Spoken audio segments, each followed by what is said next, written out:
Salut à tous et à toutes, vous écoutez Du temps à tuer, le podcast où certaines disputes entre collègues prennent des proportions franchement excessives. Moi je suis Sarah, je suis romancière et productrice de podcasts et j'ai toujours trouvé les villages paisibles un peu suspects et la nature super angoissante. Et salut, moi c'est Ena, je suis cartomancienne et j'ai une phobie administrative comme pas possible et je ne comprendrai jamais les gens procéduriers et encore moins depuis cette affaire. On est potes depuis presque 15 ans et c'est vrai que nous on a le don d'énerver les gens, mais franchement rarement au point à ce que ça se règle avec un fusil. Et encore heureux, cette semaine on va parler de Valentin Marconne, on est en mai 2021 au Parc National des Cévennes. Un jeune homme débarque dans une scierie armé d'un fusil et quelques minutes plus tard, un homme est mort et un autre est grièvement blessé. Et le tireur disparaît dans la montagne. Pendant 4 jours, les Cévennes deviennent le terrain d'une traque géante, les gendarmes, les hélicoptères, les barrages de police, la totale. Tout ça pour retrouver un homme persuadé qu'on lui volait du mal à lui. Installez-vous, aujourd'hui on vous parle d'une cavale historique en France. Nous on va pas mettre 4 jours pour vous en parler, mais on a quand même du temps à tuer. Alors, on va parler de cette affaire que j'aime beaucoup. Je sais pas si tu avais suivi ça en 2021. Tu sais, on est à la fin en fait du 3e confinement en France en mai 2021. Je sais pas si tu avais suivi, comme on va le répéter, on vit pas dans le même pays. Donc je sais pas si tu avais eu l'info jusqu'à chez toi. Pas du tout. Pas du tout.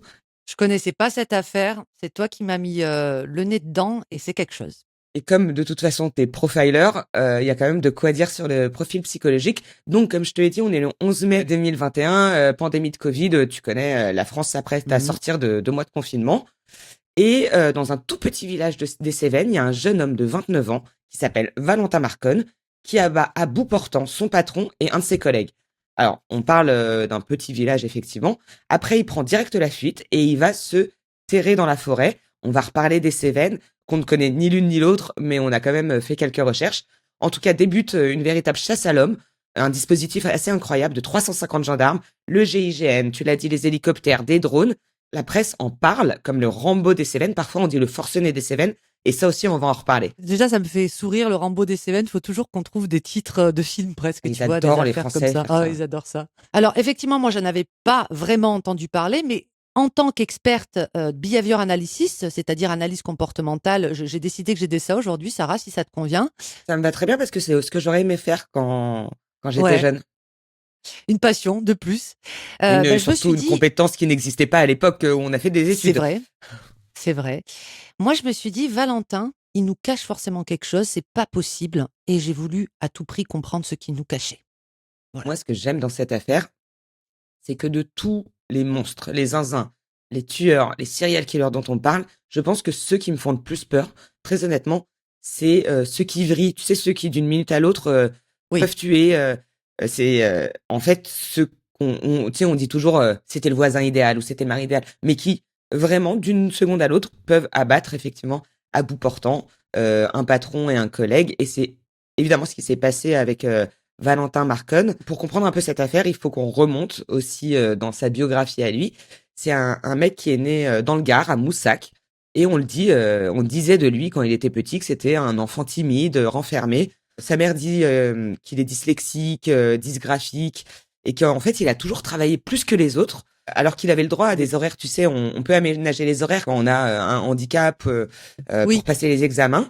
Et lui, il disait non, je veux faire comme les autres. Donc en fait, finalement, un gamin qui se donne, il a pas d'amis, on n'entend pas trop parler de lui, mais en tout cas, à l'école, il se donne.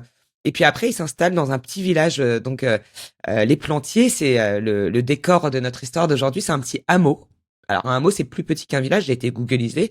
Tu savais, toi ? Tu savais pas ce qu'était... mais bien sûr, Sarah. Non, je sais que ça existe, mais est-ce que tu saurais classifier les terminologies en fonction de leur nombre d'habitants? Moi, je ne savais pas. Non, par contre, je sais pas. Voilà, quand est-ce que en fait, un village, c'est un hameau qui a réussi sa vie. En gros, c'est ça. C'est un hameau qui a percé. C'est un hameau qui a percé, quoi. Ok. Ah. Et ben là, les Plantiers, ça a pas percé. Ils sont à peu près un petit peu moins de 300 habitants. Et puis donc, Valentin s'installe là-bas. J'avoue que il est adulte comme il était enfant, c'est-à-dire très solitaire, pas d'amis, très peu d'amis ou peut-être presque aucun. Et on dit de lui que il se mêle pas aux habitants, alors que tu sais 300 habitants, tout le monde connaît tout le monde, il peut rien se passer sans que ça se propage comme une traînée de poudre. Il se rend pas aux fêtes du village. Et alors moi, j'avoue que si je vivais dans un hameau Même dans un Ben village. oui. Je pense que je serais une meuf des fêtes du village. Tu sais, moi, ma famille a grandi dans le fin fond de l'Ariège. Enfin, une partie de ma famille vient de là, donc les hameaux, on connaît, tu vois. Ah, Et il y a rien qui t'ambiance plus au monde que les bals musettes bah ouais. des Enfin, il y villages, a quoi, les tout. fêtes de village, quoi. Il y a de Il y a tout l'alcool ce que tu si on veux. buvait de l'alcool. Il y a de la Ouais. musique des années 80. Bon, donc moi, Take My Money, en fait. Il y a des loupiottes. Et puis, il y a tout le village. Si tu veux pécho, c'est the place to be, j'imagine. Enfin, de toute façon, c'est le seul endroit. Si tu veux Donc pécho. Valentin ne va même pas faire un petit tour à la fête du village, quoi. Au bal musette, non. Ça l'empêche pas quand même à 22 ans de se marier avec Blandine. Et Mhm. quelques années plus tard, ils ont une fille. On va dire son nom une fois et puis après, on n'en reparlera plus. Parce que je sais pas Vas-y. comment Valentin et Blandine se sont retrouvés avec un prénom. Ils ont une fille qui s'appelle Iroise. On dirait un nom de département. On dirait, on dirait un nom de... Oui, pas de hameau.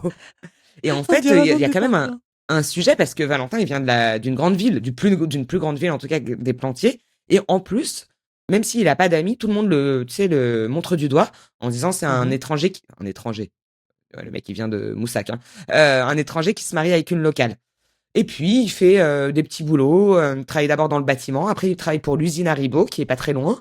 Et enfin, il travaille à la mairie. Il est ce qu'on appelle employé communal. Tu sais, c'est un peu les hommes à tout Ouais. faire de la mairie. S'il y a un coup de peinture à mettre, s'il y a je sais pas, je vais dire des conneries. Désolé pour les gens qui vivent dans les villages. J'allais dire si on doit déblayer des feuilles, je sais pas, dans Ouais. la rue. J'imagine que c'est ça. Et enfin, il devient scieur à la scierie du coin et il garde ce taf.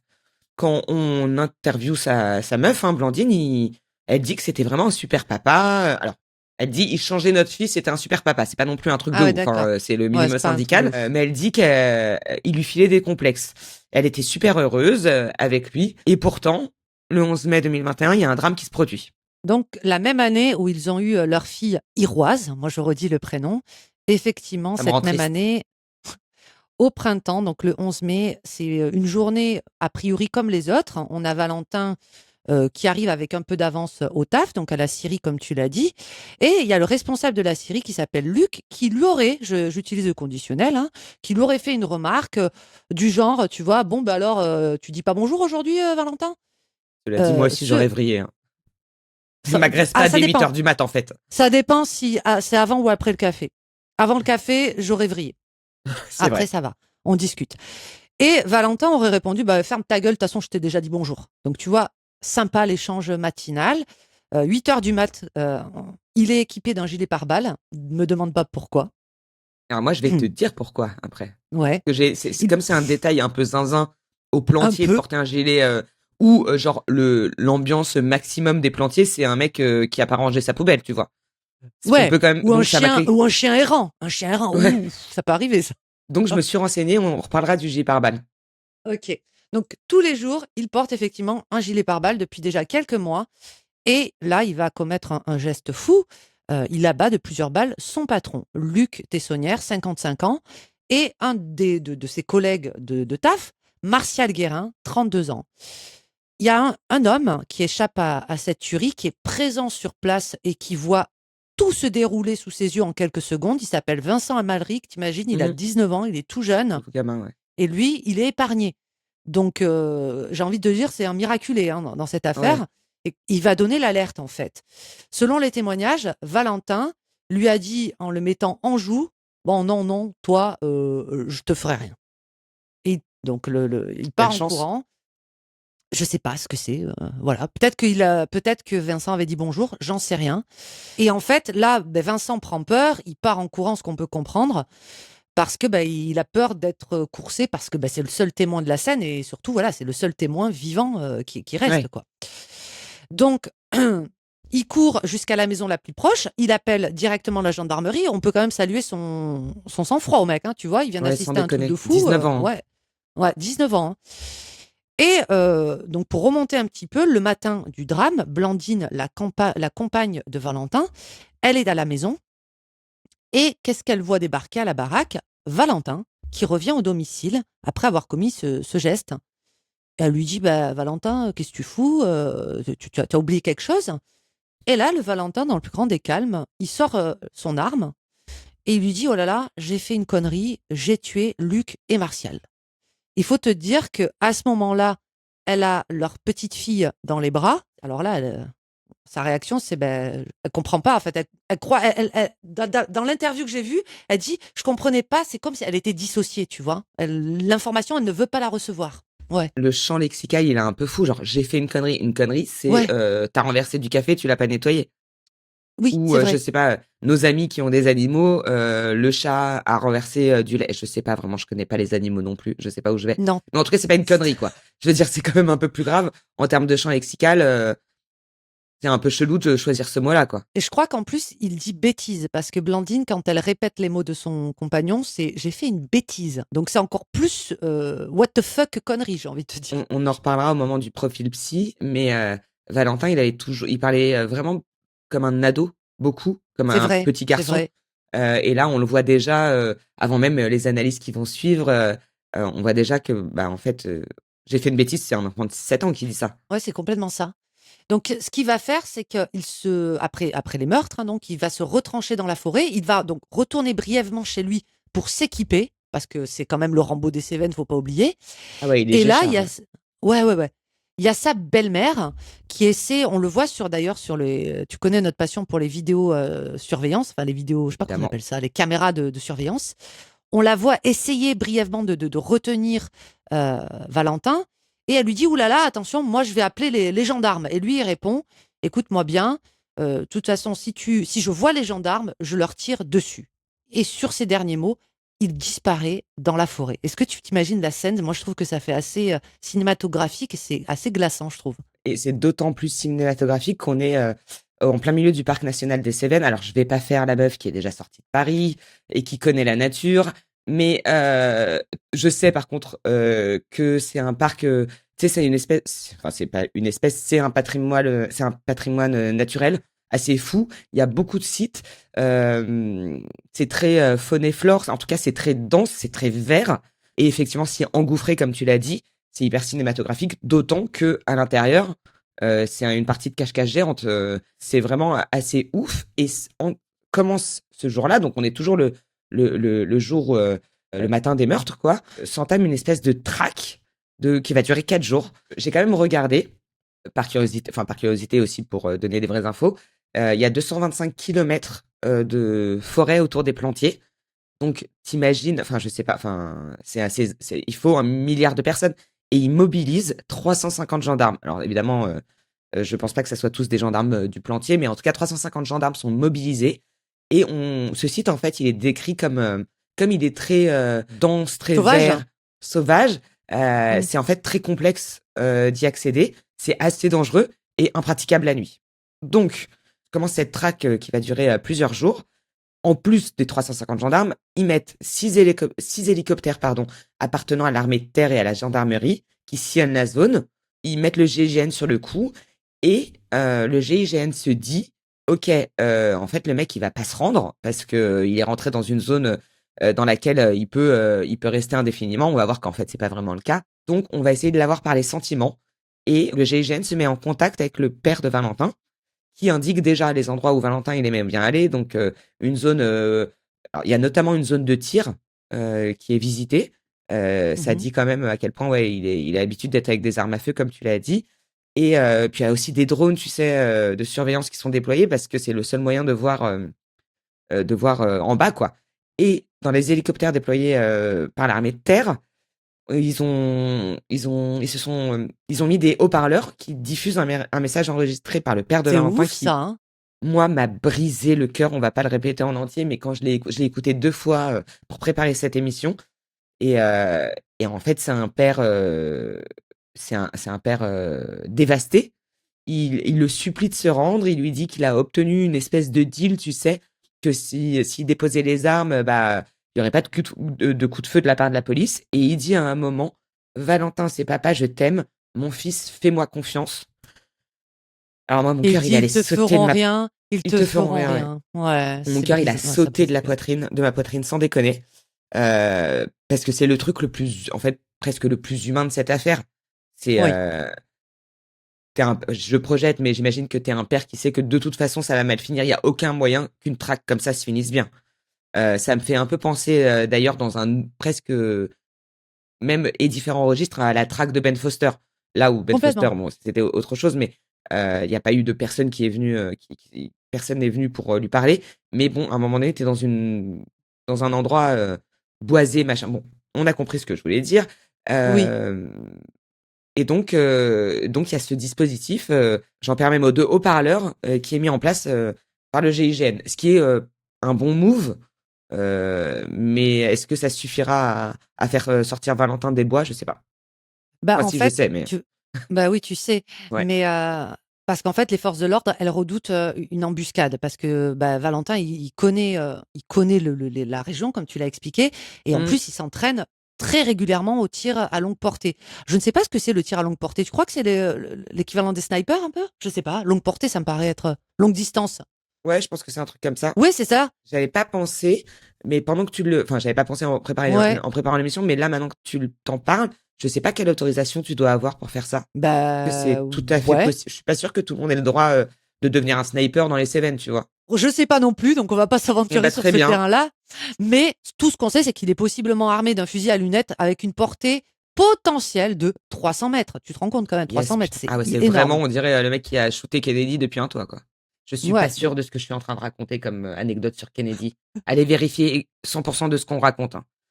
Oui, oui, 100% de nos sources, hein. J'ai une vague idée, et en plus, je suis en train de me dire que nos producteurs qui nous aident et qui nous écoutent sont en train de se marrer parce qu'il y en a forcément au moins un des deux qui sait si Kennedy a Mais été bien sûr. snipé depuis un toit. Je sais pas, j'ai l'impression d'avoir vu un esprit criminel ou un truc comme ça.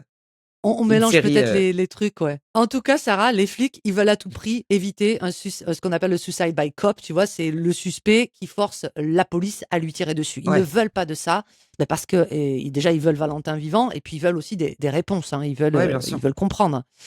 Donc, ce Et puis qui ils se sont dit, c'est obligés de qu'il avait tirer peut en fait. Oui, ils C'est sont ça. obligés Il en faut plus. l'expliquer. Ils sont obligés de tirer si c'est Valentin qui ouvre le feu.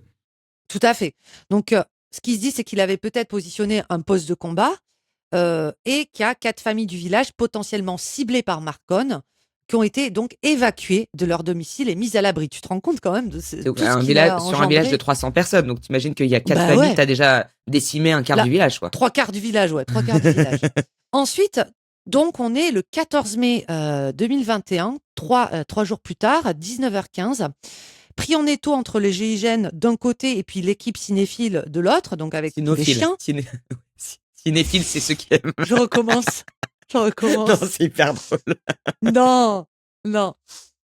Cynophile. Ah ouais. Moi, je suis dans le film, moi. Moi, je suis dans le film. Tu me mettras en bêtisier. On garde pour le bêtisier. On arrive au 14 mai 2021 à 19h15. Donc, prise en étau entre, d'un côté, tu vois, on a le GIGN et de l'autre, l'équipe cynophile. J'ai fourché, et je voulais dire cinéphile, hein, bien sûr. De l'autre côté, Marcon, il sent que tout ce bon monde se rapproche et il quitte son petit cache-cache, là. Il se dirige vers une patrouille et il dit « Excusez-moi, je me rends. Excusez-moi, je me rends. » Voilà, il le dit 2 ou Ouais, 3 fois. c'est assez fou aussi, ça. Encore comme un enfant, un peu, tu Comme vois. un gamin. Ouais. C'est bon, je me rends, excusez-moi, excusez-moi. Il a passé 4 jours dans la pampa. Et tu sais, moi, je regarde beaucoup. Attends, Nos mais je regarde beaucoup auditeuristes de des vidéos. Cévennes vont être ravis de voir qu'on imagine les Cévennes comme la Pampa.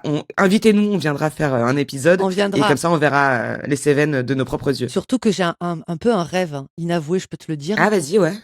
J'aurais adoré être une survivaliste, Putain, tu vois?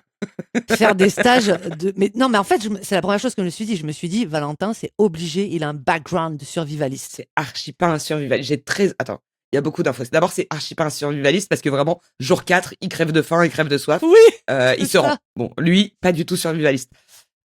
Euh, je sais pas par quel bout Tu prendre. viendrais faire mon stage de survie, de Mais même survivaliste pas dans en la rêve. forêt, dans les Moi, je vais Cévennes? survivre dans un 5 étoiles avec une piscine et un mec qui me ramène du Coca Zéro. T'es folle ou quoi? Allez. Mais n'importe Bon, quoi. Par contre, il y a un super documentaire qui s'appelle, ah putain, je vais donner une vraie info. The Weird Weekend mhm, of Louis Theroux, je crois. Où il lui ok. parle avec des survivalistes, et en fait, il vit avec eux. Moi, c'est pas ma cam. Je ne sais pourquoi tu veux faire ça en fait. Alors que, Ben, je trouve ça fascinant, je trouve ça super badass d'arriver à survivre avec rien. Juste un mais petit, tu meuf, sais, tu tu peux avoir survivrais un. même pas à Pékin Express. De quoi tu parles? Ouais, non, mais laisse-moi rêver, justement, c'est un rêve, Sarah, un rêve inavoué. Je veux devenir, genre, tu me donnes une petite sacoche, et avec cette sacoche, il y a un fil, un briquet et 3 trucs et je peux tout te faire. Je peux tout te faire. Je peux te réparer une entorse, je peux faire du feu, Mais à t'as très... manger et Ah oui, faire mais un en fait bivouac. t'as une image mentale de toi qui est hyper biaisée en fait. Mais oui, complètement. D'accord. C'est ce qu'on appelle un, je sais pas, le déni de la réalité. On en reparlera une autre fois parce que vraiment, peut-être face à une caméra et à un micro, mais en fait, moi aussi, j'adorerais être cette meuf. La réalité, non, mais j'adorerais être cette meuf dans une espèce de, parce que pour dire, je sais faire des trucs. Mais est-ce que Ouais. c'est pas juste le patriarcat qui nous fait croire qu'on ne sait rien faire? Alors là, tu vas loin. On fera une affaire de survivaliste un jour, ok? Ouais, trop intéressant. Bon, bah, puisqu'on parle de choses qu'on ne sait pas faire, en tout cas, moi, je suis très clairvoyante sur ma réalité. Est-ce qu'on ne Mhm. tirerait pas une carte sur deux cartes, en fait? Tu serais survivaliste? Est-ce que je serais survivaliste? Est-ce que on gagnerait Pékin Express? Est-ce qu'on gagnerait koh en Ok, équipe? j'adore cette question. Ok, alors toi, tes capacités de survivaliste, ok? Je te Et tire moi, une je carte. pense que je Regarde, suis je une triche méga pas. badass. Je montre à la caméra pour. Hop. Mais tu. Et c'est la carte de notre podcast, l'As d'épée, qui représente la carte du temps à tuer, et qui effectivement, tu serais très ingénieuse, mais peut-être Évidemment. Sarah pour dispenser des ordres, parce que l'As d'épée n'est pas du tout manuel. L'As d'épée a de la suite dans les idées, donc beaucoup d'idées, certainement de très bonnes idées. En revanche, pour les mettre en pratique, c'est-à-dire tu saurais comment faire le bivouac, mais tu ne saurais pas le faire. Ok? Exactement. Donc ça, c'est ta carte. Complètement. La mienne. Tu vas être Ok. déçu, je pense, de ta carte. J'espère que je vais avoir une trop bonne carte. Oh non, c'est pire. C'est La reine sûr. d'épée. La reine d'épée, alors moi je serais vénère contre tout le monde et je chercherais un coupable dès que quelque chose serait mal fait. Parce que la reine d'épée, c'est la reine qui a souvent été trahie. Donc je pense que je serais aussi, si j'ai une entorse, je serais abandonnée sur le bas-côté. Tout le monde me laissera en galère. Tu noteras que c'est nos deux signes d'air qui ressortent, hein. On a deux épées qui représentent les signes d'air. On est toutes les deux Gémeaux. Petit aparté dont tout le monde se fout, mais qui est donc Mais tout le monde le effectivement. sait, je crois, déjà à ce stade du Ah, podcast. voilà. Donc on n'est vraiment pas faite pour être dans la forêt et survivre, hein. C'est pas trop le propos. Non, Voilà. à la fois, je trouve que c'est très juste. Moi, je suis une meuf qui Oui. donne des ordres. Enfin, je veux dire, à un moment donné, je produis des podcasts. Je suis hyper organisée dans ma tête. J'adore donner des ordres. Et toi, tu te surestimes. Je me surestime en tout. Tout Parce à que, fait. par ailleurs, tu n'as pas fait à manger depuis 6 ans. Donc, Merci, voilà. merci. Mais toi, t'es vraiment une snitch, hein. T'es vraiment une snitch. Non, mais On là, peut à un revenir à moment, il faut dire Valentin. les choses. Valentin On revient à Valentin, qui lui, a donc, survécu. a survécu, mais alors, dans quel état, hein? Il ressort Il de sa forêt s'avance. magique, Ouais. il est pas Tu veux frais. continuer? Il est pas armé. Il a le regard, enfin, il est complètement hagard. Il est extrêmement affaibli. Évidemment, il faut lui donner à boire, à manger parce que vous l'aurez compris, Valentin n'est pas survivaliste. Et il y a le commandant du GIGN, le général, rien que ça, Ghislain Réty, qui confie qu'il savait, donc lui et ses hommes, hein, que Marcon ne pourrait pas tenir longtemps en forêt. On savait, car ce n'était pas un survivaliste. Voilà. Il n'était pas très résistant, donc il se rend parce qu'il est tout simplement à bout. Ce qui est un peu drôle, entre guillemets, l'ironie dans cette affaire, c'est qu'on l'appelle le Rambo des Cévennes. Il mesure, je dis pas ça, aucun jugement de valeur, hein, mais il mesure à peine 1,65 m et il pèse pas plus de 50 kilos, le bonhomme, quoi. Et comme tu l'as dit, il a une attitude très ado dans la vibe, quoi. Et après, en fait, on rentre dans une espèce, enfin, dans une instruction judiciaire un peu longue. Euh, alors, c'est une instruction judiciaire en deux temps. La première, c'est qu'en 2021, il rentre en détention dans une unité qu'on appelle l'unité hospitalière spécialement aménagée, l'UHSA, où on fait des suivis psychologiques et on donne des traitements médicamenteux. Et parce qu'en fait, Marcon, il présente des épisodes psychiatriques assez graves. Et on va en reparler. Et en fait, on voit quand même que ça lui fait du bien, tu vois, d'être Mhm. pris en charge dans une unité psychiatrique. Et d'ailleurs, en juin 2022, quand il va mieux, et je mets tous les guillemets qui s'imposent, Valentin va faire une reconstitution des faits sur le lieu enfin, dans la Syrie, avec Vincent Almaric, le témoin, tu sais, de 19 ans qui a survécu, parce que... alors, moi, j'ai vu des images de la Syrie, c'est vraiment un tout petit lieu. Ouais. Je sais pas, j'avais pas d'image spécifique d'une série auparavant, mais en fait, tout ça, ça se passe... en fait, ils sont que 3 employés. Enfin, il y a 2 employés et le patron. Donc, Vous pardon, imaginez les pas une trois. usine, quoi. Vous Oui, imaginez voilà. pas une usine, Non, c'est c'est vraiment vraiment à échelle un hangar, quoi, familiale. un Ouais, c'est garage. ça. Et en 2024, c'est quand même assez récent hein, comme affaire. Fin janvier 2024, s'ouvre un procès. Donc, je rappelle, il y a eu des soins psychiatriques, donc c'est une détention en unité psychiatrique, c'est pas une détention en prison. Et après, il y a un procès. Et en fait, Marcon, il reconnaît les meurtres, mais il dit non, non, c'était pas prémédité. Moi, je suis une victime. J'ai pas arrêté de me prendre du harcèlement. Et en fait, j'ai pété un plomb, j'ai sorti mon arme, j'ai tiré. C'est pas normal ce que j'ai fait. Donc, moi, j'ai un avis sur la préméditation. On va en reparler. Est-ce que toi, t'as un avis? Et surtout, est-ce que les cartes en ont un? On va demander aux cartes. Je suis Direct. dubitative. Ouais, je suis dubitative. Est-ce que Valentin Marconne avait prémédité son acte? Est-ce que c'est quelque chose auquel il pensait? Peut-être qu'il ruminait depuis un certain temps. On a un 7 de bâton. Le 7 de bâton marque souvent, tu vois là, moi, comment je le ressens? On a un Mhm. personnage qui a pas l'air serein, je sais pas si tu le vois, hein, qui lutte un peu pour défendre ce qu'il a durement obtenu. Donc ça Ok. peut être quelque chose qui, Valentin peut être dans une défensive permanente, tu vois? Comme s'il était tout le D'accord. temps sur la défensive et qu'il s'attendait effectivement à être attaqué puisque comme tu l'as dit, il a été victime de brimades, de harcèlement, pendant son enfance et étant plus jeune. Donc peut-être il y a toujours chez lui ce côté, je me tiens prêt au cas où, on me voudrait du mal ou au cas il faudrait que je me protège. Donc de là à préméditer, non, mais j'ai envie de te dire, c'est comme si sa vie était une préméditation permanente, hein, comme s'il Ouais. C'est un envisageait peu mon toute ressenti. possibilité en permanence. Ouais. Ah OK, Aussi un toi peu mon aussi? ressenti sur ce sujet. On va tout de suite parler du profil psy de Valentin, mais c'est vrai que il y a toujours quelque chose, tu vois. Euh, donc ouais, il a nié la préméditation, mais en fait, oui, c'est une préméditation de 29 ans, tu vois, de la durée de sa vie. D'ailleurs, pendant le procès, sa femme, Blandine, elle dit, ouais, il y a un truc qui tournait pas. Ça me fait rire. Il y a un Sans truc qui tournait pas déconner. rond chez lui. Bah, je sais pas, Sans inquiète-toi, en deck. fait. Et en fait, un jour au parloir, Valentin lui a dit, j'étais mal, j'allais me suicider. Donc, virgule, au lieu de te suicider, tu tues les gens. Je pose la question. Je ne sais pas. Mmh. On repose cette question. Est-ce la bonne solution? Faites des choix. Ouais, c'est délicat et tu sais la sa compagne, alors je veux porter aucun jugement sur cette dame, hein, mais c'est vrai que c'est quand même bizarre parce que elle connaît son mec, tu vois? Normalement. Oh, tu me diras: «Est-ce qu'on Mhm. connaît véritablement toujours quelqu'un?» Bon, c'est toujours la même question, hein. Tu peux vivre avec un serial killer pendant 20 ans et pas savoir, ce qu'il fait ou tu veux pas savoir ce qu'il fait, en fait. Je suis d'accord. Donc Blandine, elle rend toujours visite à Valentin en prison, elle le visite avec leur petite fille, mais le couple est quand même, au moment où on parle, en instance de divorce ou divorcé, hein. Je j'ai pas, Ouais. c'est pas l'actu en temps réel et sur les bancs, des parties civiles, on a les 2 veuves du coup, Fiona Ouais. Tessonnière et Camille Dezor, qui sont les compagnes qui est la compagne de Martial Guérin, qui elle ne montre pas forcément d'animosité et Camille, elle a d'ailleurs dit: «C'est dur de ressentir de la colère envers quelqu'un qu'on ne connaît pas». Alors ça, c'est une phrase qui est c'est pas tout le monde qui la sort, dans Ouais, ce cas de c'est figure-là, assez hein. sage, tu Ouais. vois. Ah ouais, c'est Et, maître Yoda, quoi. ouais, sans déconner. Juste avant Alors que le moi, je ressens de la délibéré, colère que pour des gens que je connais pas, tu ben vois? ouais, mais c'est Non, mais vrai tu en non, plus. mais c'est vrai.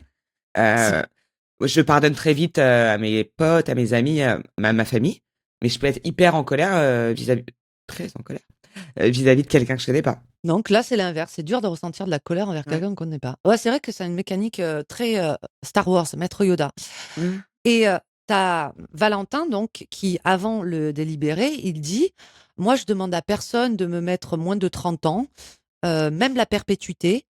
Je pense avoir commencé à me soigner». Je sais pas si c'est vrai, hein, quand même. Je sais pas ce que tu Tu en s penses. tu sais, il y a un passage, dans un des reportages que j'ai vu, où il dit tout de suite: «Oui, mais c'est ma paranoïa qui m'a fait faire ça» et il y a un je sais plus, hein, c'est un intervenant qui dit: «Mais c'est quand même bizarre d'avoir autant de recul sur une propre maladie quand tu es censé être en crise, en épisode paranoïaque». Moi, je trouve que son profil psy, il est trop intéressant. En tout cas Oui, en tout cas, il a dit, «Je demande à personne de mettre moins de 30 ans» et 100 la cour d'assises du Gard fin janvier 2024, a condamné Valentin Marcon à 30 ans de réclusion Ah ben ils l'ont criminelle. écouté, hein. Ah bah écoute, ouais, c'est ça. Avec donc 15 années de sûreté. Donc les 15 années de sûreté, on rappelle, c'est ce qu'on appelle la conditionnelle. C'est au bout de 15 ans, il peut demander une libération. Les jurés ont écarté la préméditation et ils ont aussi reconnu qu'il avait un trouble psy, tu sais, qui a alterné son discernement au moment des faits. Et moi, je trouve, je sais pas ce que t'en penses, que le plus intéressant dans cette histoire, c'est vraiment le profil psy de Marcon, les médecins, les psychiatres qui ont examiné, les rapports qui ont été produits après les consultations avec les psychiatres en prison et les experts du jugement. Et en fait, là, c'est presque un pan entier de cette histoire qu'on est en train de vous raconter. Il est peut-être le pan le plus dense, c'est le profil psy de Valentin Marcon, quoi. C'est ça, et tu sais que c'était la défense, la défense de Marcon était principalement axée sur ça, sur le fait qu'il a été harcelé toute sa vie. Alors moi, Ouais. je trouve ça super, j'ai pas le terme, mais touchy, tendancieux, sournois un peu, enfin tu me diras, Mmh. c'est une défense, hein, où ils disent: «Bah, vous savez, c'est pas sa faute, hein, on l'a poussé, hein, on l'a poussé c'est une victime, hein». Ouais, non, moi, ce genre de défense, ça me pose toujours un problème, on va dire un truc un peu sérieux, extrêmement moral, parce qu'il y a aussi, tu sais, ça a été tout la défense, par exemple, d'un certain nombre de violeurs pendant le procès de Mazan, et en Complet. fait, ce n'est que mon avis, ça n'engage que moi, mais il y a plein de petites filles qui se font abuser pendant la petite enfance et elles deviennent pas toutes des violeuses. Donc moi, l'argument de on m'a jeté des cailloux dans le bus, c'est bien ce que dit la défense Marcon, hein. Quand il était Oui, petit, on oui, lui a jeté des cailloux dans le bus. On m'humiliait à l'école. Bon, ça excuse rien. Moi, c'est mon avis. Je sais pas si ça va faire réagir, mais moi, je pense qu'il faut que ça soit décorrélé. En revanche, ce qui est une vérité avec Marcon, c'est qu'il est rongé par la paranoïa, quoi. Et ça, c'est autre complètement. chose. Euh, Ouais. C'était un gamin, effectivement, à problème, quoi, en tout cas harcelé. Mais juste avant le drame de la Syrie, il y a eu des conflits hein, au Plantier. C'était pas. Franchement, c'est Dallas, quoi, le bordel. Tu sais, en intro, je te parlais d'un procédurier, que j'avais la phobie administrative et que j'avais beaucoup de mal avec les personnes procédurières parce que je ne comprends pas comment on peut mettre autant d'énergie dans de la J'adore. paperasse et des chiffres. Et ben, Valentin aurait, enfin, j'allais dire aurait été ton pote, mais Non. extrêmement procédurier. Dès qu'il y avait le moindre truc, il faisait des rapports. Je sais pas si tu as lu, moi j'ai lu des espèces de posts qu'il mettait sur des forums ou je sais plus où c'était. C'est Alors, pas comme ça. effectivement, on dirait un adolescent qui écrit, hein, mais tu vois, délateur, comment non, la délation, comment on dit quand il y a un délateur? Non. Un délateur, tout à fait. Ouais, délateur, le cafeteur, vous me devez des heures supplémentaires, tu vois? Il va être très pointilleux Oui, sur ça. il y avait un premier sujet avec son boss, Luc, qui l'a tué. Ouais. C'est que il y avait un sujet sur les heures sup. Et enfin, vraiment, ça a été très vite dans sa réflexion. Un sujet sur les heures sup. Valentin pense que Luc veut le licencier. Et aussi, il a entendu Luc et Martial parler. Mais dans sa tête, en fait, il parle de lui. Tu vois, genre, c'est des secrets contre lui. Ah! Et donc, c'est déjà un premier truc de paranoïa. Il y a eu un autre sujet. Alors, on va essayer de le faire facilement et rapidement. Il a eu aussi un contentieux avec l'ancien maire des Plantiers, qui était son boss, tu sais, quand il bossait à la mairie comme homme à tout Ouais, faire. quand il soufflait les feuilles et tout ça? Et, euh, et en fait, Marcon, il pensait que le maire était de mèche avec les gendarmes de la brigade locale et que, en fait, il a été licencié pour une mauvaise raison. Le frère du maire matrait en scred Marcon. C'est un peu compliqué. Bon, tout ça pour dire qu'il va au prud'homme. J'allais dire, c'est quand même beaucoup. Moi-même, j'ai déjà été au prud'homme. Il a amené la mairie au prud'homme et il perd. Et donc, au lieu de se dire, Oh! peut-être j'ai tort, il se dit bah la mairie elle est de mèche avec les flics et donc le monde entier est contre moi. Et moi je trouve ça trop intéressant comme c'est la construction, tu sais, vraiment pierre par pierre de la paranoïa. Je t'ai dit que je te dirais tout ce que je sais sur le gilet pare-balles. Je vais te dire la seule info que j'ai quand même, c'est qu'en OK. fait quand Blandine elle dit ah oui c'est vrai que je le sentais plus, il était un peu chelou mon mec. En fait le gars il dormait plus depuis plusieurs semaines voire plusieurs mois. Il était assis sur son lit avec son fusil. Il avait installé des caméras chez lui pour guetter chez quoi, je sais pas. Mmh. Et surtout, ouais, effectivement, tu sais, il sortait avec son gilet pare-balles depuis au moins 6 mois. C'est-à-dire que c'est pas un nouveau truc, tu vois, où il est arrivé. Après, une fois encore, on est au Plantier, 300 habitants. T'as un gars qui, tous les matins, va à la boulangerie avec un gilet pare-balles. Personne s'inquiète. En fait, qu'est-ce qui se passe? Peut-être qu'il y a des chasses, je sais, j'allais dire des chasseurs, mais comme si le sanglier il allait te tirer une balle. Non, je sais pas, je sais Je pas. sais Tu pas. vois, c'est ça qui est bizarre dans cette affaire. Sachant qu'en plus, à son domicile, il y a une douzaine d'armes qui ont été Ah oui, non, mais retrouvées. c'est... Et tu vois, il y avait des armes super sophistiquées dans le lot, hein. Et il y avait plus de 3000 munitions de tout calibre. Non, t'imagines mais c'était la... l'armurerie chez lui, quoi. Et donc, effectivement, après avoir été... Enfin, pendant sa détention en prison cette fois-ci, il a dit... il a dit à certains psys, sur le moment, en parlant de la tuerie évidemment, sur le moment j'avais la haine, tout ce que j'avais accumulé depuis tout ce temps. Donc vraiment c'est un délire de persécution qui date de ouf. Donc quand je leur ai tiré une balle dans la tête, j'ai tiré 4 fois, c'est genre pour expulser ce truc là de persécution. Après, en détention, psy là dans l'unité, il dit aussi qu'il y a un contrat sur sa tête et celle de sa femme. Il veut pas parler. À ce moment-là, il refuse les parloirs. On a dit tout à l'heure qu'il parlait avec sa meuf au parloir. Là, je reviens un petit peu où j'ai en avant, un petit peu avant. Il y a eu la détention psy et la détention prison, quoi. À la prison, il Ouais. parlait avec Blandine. En détention psy, il refusait tout le monde. Il parlait d'Al-Qaïda, il faisait des dessins codés. C'est quand même gros délire, quoi. Waouh. Ouais, Donc, en fait, il s'est fait des complots dans sa tête. En fait, c'est ça, c'est des délires parano, hein. ouais, et tu sais, quand t'as l'impression d'être dénigré, d'être abaissé, en fait, ouais, c'est des délires parano, quoi. Ok, donc c'est ce qu'on en conclut aussi les experts Oui, psychiatres et les oui. psychologues. C'est qu'ils Ouais, il cochaient y a eu. toutes les cases, en gros. Mais tu vois, ça a pas été le premier truc qui a été retenu lors du procès. Il a quand même, tu vois, il est pas reparti en unité psy, quoi. Euh, une fois encore, j'imagine que quand il y a pas, tu sais, on le redit, c'est un petit village, il se passe jamais rien, donc c'est un fait incroyable, plus la traque. Donc ouais. Mais en attendant, l'explication de la défense et évidemment des experts qui l'ont vu tout du long, tu vois, c'est ouais, c'est personnalité paranoïaque, délire de persécution, aléa de la vie, que sais-je, quoi.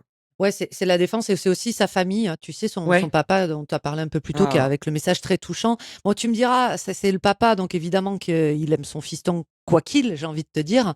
Bah, lui, il disait oui. juste avant le procès, euh, Valentin, il veut expliquer pourquoi il a pété les plombs, parce qu'on l'a poussé. Là, je cite vraiment ce qu'il a dit.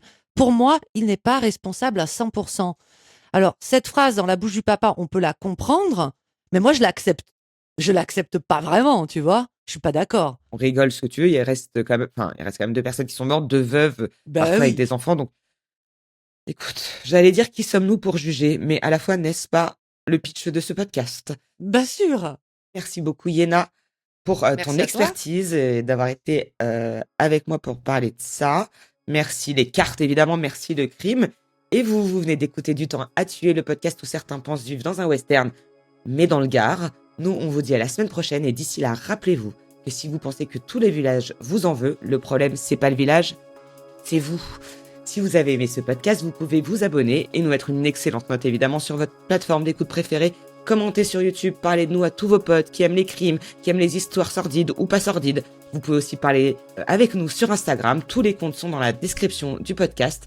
Du temps à tuer est un podcast original d'Initial Studio, écrit et présenté par Sarah Koskiewicz et Yéna.